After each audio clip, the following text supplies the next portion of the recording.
Oxford Bookworms, Stage 3. The Secret Garden by Frances Hodgson Burnett. Retold by Claire West. Published and copyright Oxford University Press, 1995. Chapter 1. Little Miss Mary. Nobody seemed to care about Mary. She was born in India, where her father was a British official. He was busy with his work, and her mother, who was very beautiful, spent all her time going to parties. So an Indian woman, Kamala, was paid to take care of the little girl. Mary was not a pretty child. She had a thin, angry face and thin yellow hair. She was always giving orders to Kamala, who had to obey. Mary never thought of other people, but only of herself. In fact, she was a very selfish, disagreeable, bad-tempered little girl. One very hot morning, when she was about 9 years old, she woke up and saw that instead of Kamala, there was a different Indian servant by her bed. "What are you doing here?" she asked crossly. "Go away, and send Kamala to me at once." The woman looked afraid. "I'm sorry, Miss Mary. She can't come." Something strange was happening that day. Some of the house servants were missing, and everybody looked frightened. But nobody told Mary anything.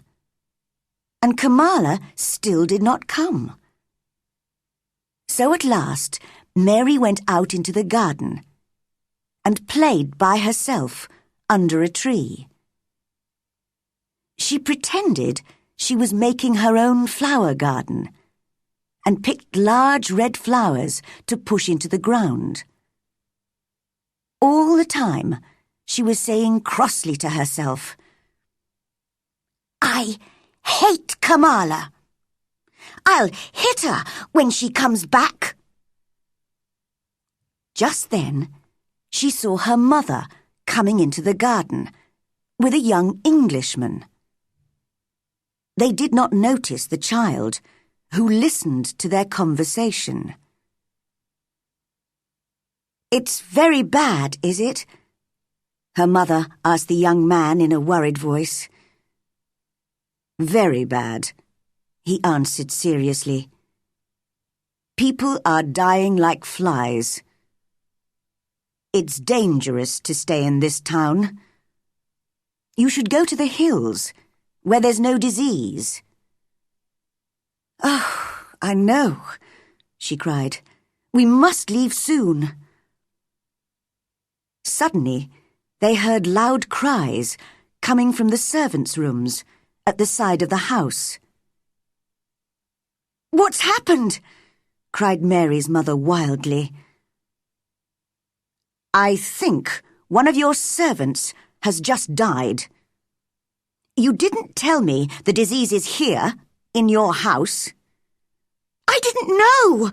she screamed. "Quick, come with me!"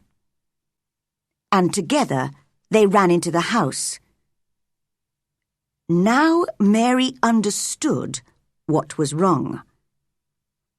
The terrible disease had already killed many people in the town, and in all the houses people were dying. In Mary's house, it was Kamala who had just died. Later that day, 3 more servants died there. All through the night and the next day, people ran in and out of the house, shouting and crying. Nobody thought of Mary. She hid in her bedroom, frightened by the strange and terrible sounds that she heard around her. Sometimes she cried, and sometimes she slept. When she woke the next day, the house was silent. Perhaps the disease has gone, she thought, and everybody is well again. I wonder who will take care of me instead of Kamala. Why doesn't someone bring me some food? It's strange the house is so quiet. But just then, she heard men's voices in the hall. "How sad," said one. "That beautiful woman."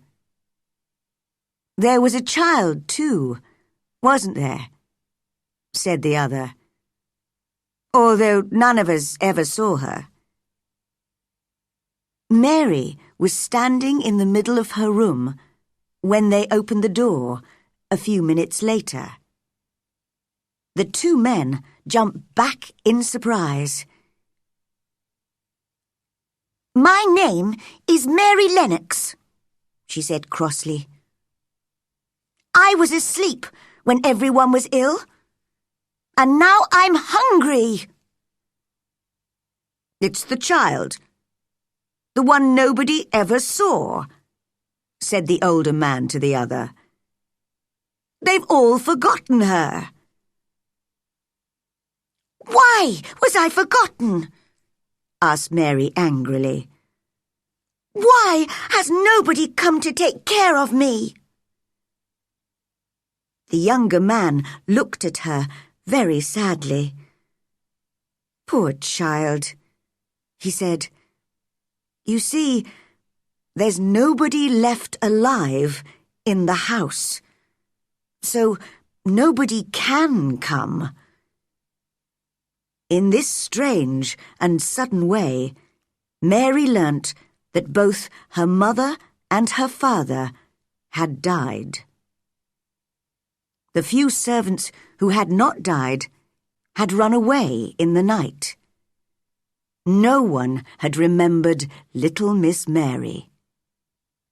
She was all alone.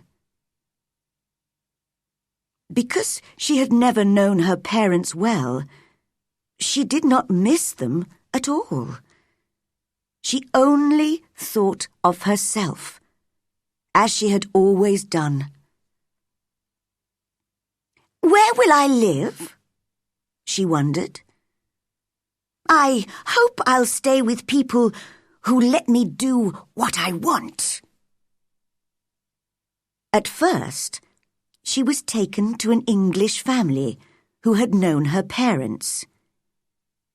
She hated their untidy house and noisy children, and preferred playing by herself in the garden. One day, she was playing her favorite game, pretending to make a garden, when one of the children, Basil, offered to help. "Go away!" cried Mary. "I don't want your help." For a moment, Basil looked angry, and then he began to laugh. He danced round and round Mary and sang a funny little song about Miss Mary and her stupid flowers. This made Mary very cross indeed. No one had ever laughed at her so unkindly. "You're going home soon," said Basil, "and we're all very pleased you're leaving." "I'm pleased too," replied Mary. "But where's home?" "You're stupid if you don't know that," laughed Basil. England, of course. You're going to live with your uncle, Mr. Archibald Craven. I've never heard of him, said Mary coldly. But I know about him because I heard Father and Mother talking, said Basil. He lives in a big, lonely old house and has no friends because he's so bad-tempered. He's got a crooked back and he's horrid. I don't believe you, cried Mary. But the next day, Basil's parents explained that she was going to live with her uncle in Yorkshire, in the north of England. Mary looked bored and cross and said nothing. After the long sea journey, she was met in London by Mr. Craven's housekeeper, Mrs. Medlock. Together, they travelled north by train. Mrs. Medlock was a large woman with a very red face and bright black eyes. Mary did not like her, but that was not surprising, because she did not usually like people. Mrs. Medlock did not like Mary either. What a disagreeable child, thought the housekeeper. But perhaps I should talk to her.